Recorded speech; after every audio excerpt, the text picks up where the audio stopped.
Okay, so today I'm talking to Jimmy, who's a physiotherapist at Project Fitness here in Canberra. Hey Jimmy, how are you? Good, thanks. I'm good. So I guess to start with, what exactly is your title or your position? So co-director of the gym here at Project Fitness, and then physiotherapist out of the rooms here. So yeah, doing that. And you own the business? Yep. So yeah, co-director of the gym, and then sole owner of the physio. And you do that just out of Project Fitness? Yep. Yeah. Just out of Project Fitness. Cool. Do you work in any other areas around Canberra or? So other than the room, like physio in the rooms, I also run the physio for the Gungahlin Soccer Club. So do that on the weekends. Nice.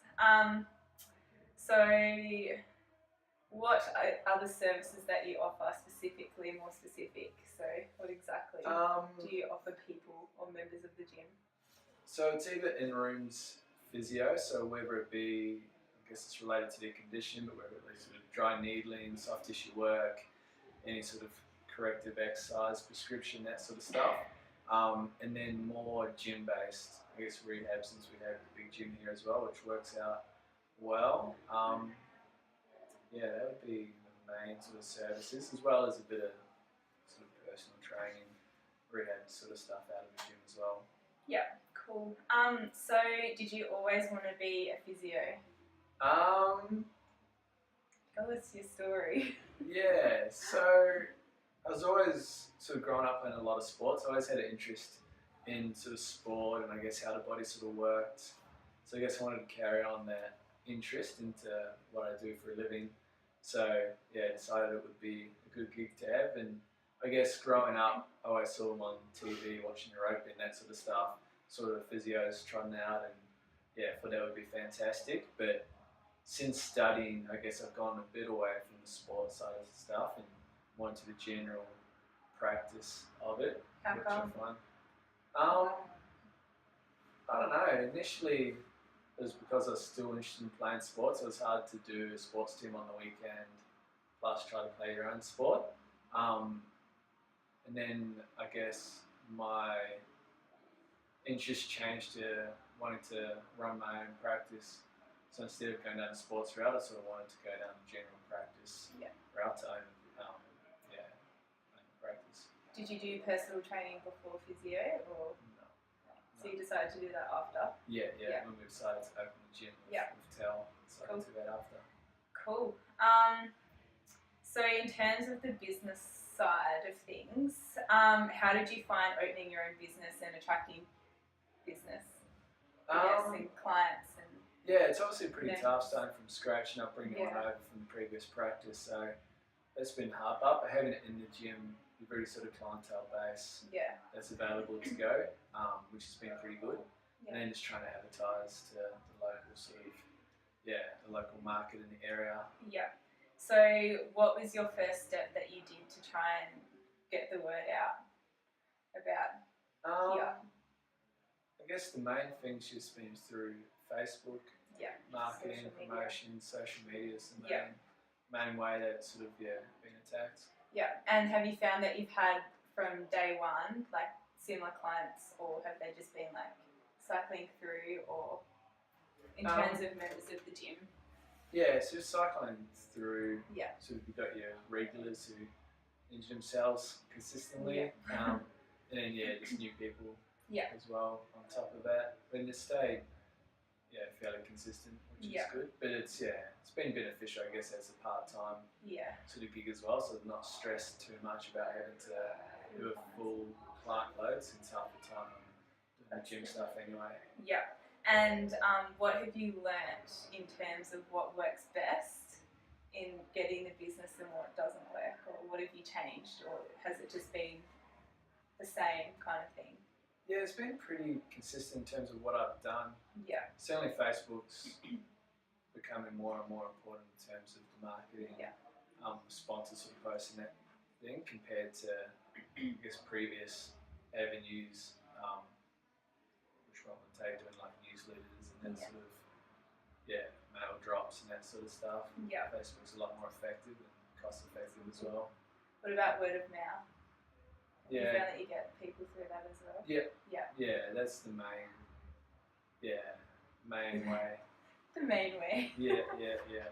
Obviously, put up a good service and people tell their friends and everyone's happy to recommend you, which is good. So if you were to have a consistent client, what kind of what way do you manage that client? Like, do you have a set protocol that you have that you follow for every person, or do you just kind of in terms of what like forms they got to fill out and all that sort of stuff, there's a set sort of process that they go through. But obviously, in terms of the treatment and how often that sort of stuff is dictated by what condition they actually have.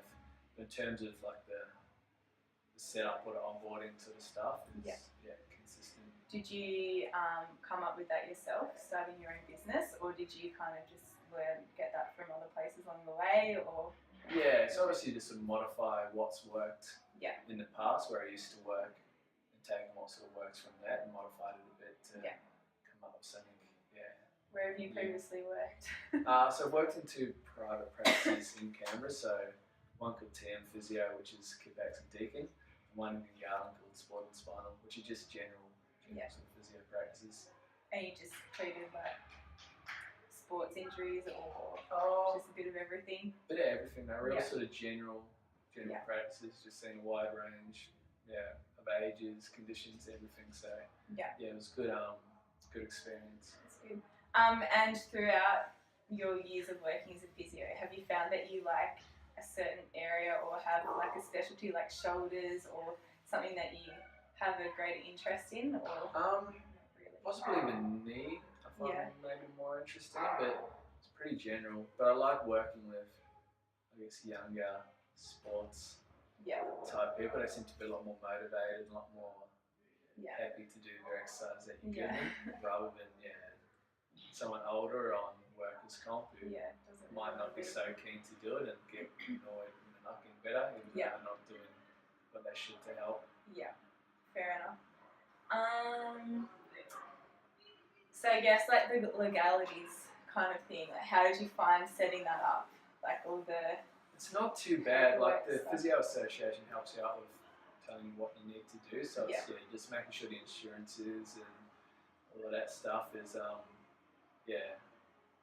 required, and just making sure the note taking and all of that, asking the right questions and getting the right information and writing everything down to make sure you're covered, and from that it's been alright.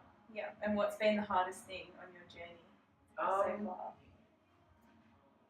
Hardest thing was just making the jump, the confidence to do it, especially like in the old practices and stuff.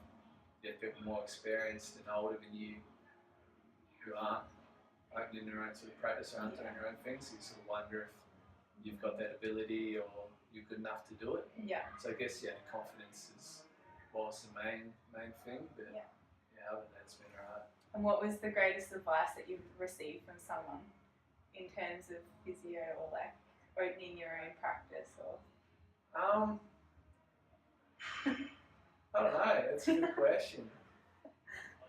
Nothing too much. I guess the main thing is just to make sure like you're giving the best service that you can.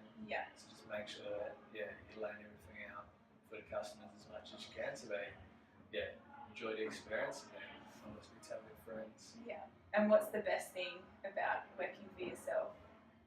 It's definitely the flexibility, sort of choosing your own hours and being able to dictate the treatment sort of process. And for me as well, just being able to be a bit more customer focused as well compared to sort of a few other places that I've worked where a couple of them tended to be a bit more about making money.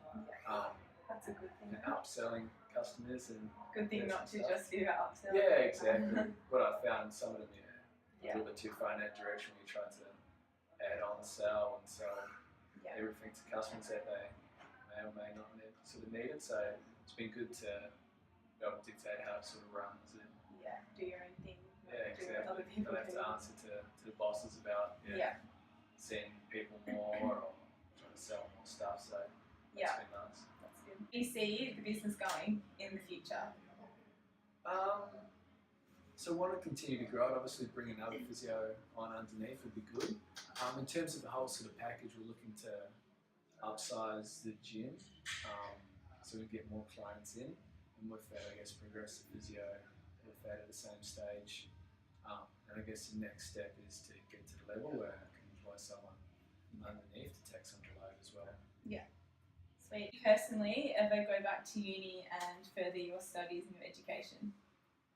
That's a good question. If I did, it'd probably be to enhance. Oh, like in terms of physio type side of stuff, probably wouldn't go back to uni, but obviously you need to keep doing continuing education. So every year you're trying to upskill, but it's more about doing small sort of courses and that sort of stuff. Yeah. So it's obviously important. If I was going back to uni, it would probably be to study something like nutrition or something like that, and just sort of learn a bit more about how that impacts, I guess, not only tissue healing, injury sort of healing, but the sort of gym side of things as well. Yeah. And what kind of what little courses that you mentioned have you done so far? So the most recent one was sort of a soft tissue course with instruments like rock blades, which is pretty good. The one before that was dry needling. Yeah. So there's lots of little things to keep learning, which is which keeps it interesting as well. And obviously, there's new research comes out. You've got to stay on top of that. So it's definitely important and good to do.